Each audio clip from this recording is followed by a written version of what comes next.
Hey everybody, it's Dr. Sherlonda with Wellness Wednesday, or Wellness whatever day it is that you are watching this.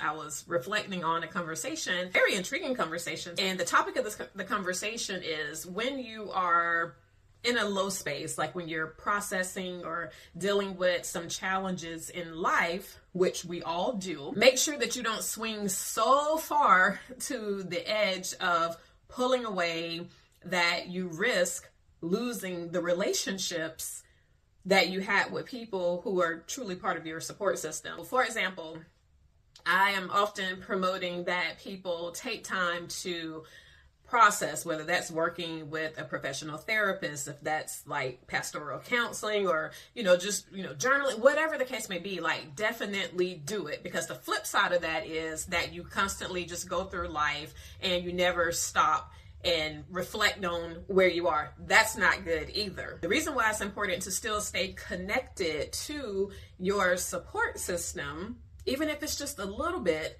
is number one, sometimes when we're going through really difficult times, not sometimes, but oftentimes, we do need the help and support of other people. That could be physical help, whether that's somebody showing up with meals, picking the kids up for us, running errands, picking up an extra load at work. It could be the emotional support. We're not meant to do life alone. So just having somebody or people in our space to help us just deal with life. Secondly, the people in your support system typically aren't going to let you go too far to the edge. Like, they'll probably give you your space, but if they see that you're really struggling, they'll probably try to reel you back in or help you get some help. And then the third thing, and this was really where the conversation piece came in, is other people go through things too. Like, you're not the only one. If you pull away while you are dealing with your things, and I'm not talking about pulling away for like a week or two, I'm talking months, years, and then when you get things sorted and feel like you're ready to, re-engage,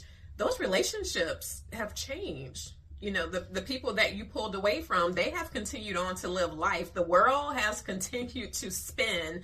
They have also dealt with things in their lives that, help them become different versions of themselves. Well, I say help them as in like better versions, but you never know, depending on what they went through and how they processed it.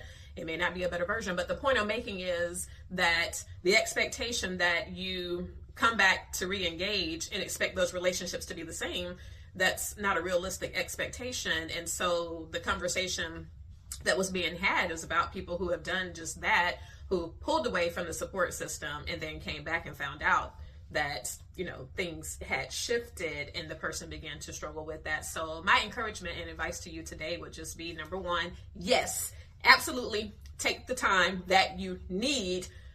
But number two, make sure that you are not just cutting everybody off unnecessarily while you are processing. Try to make attempts when you can, when you feel like you're able to, still make attempts to engage. You may not be able to engage 100%, but still staying connected.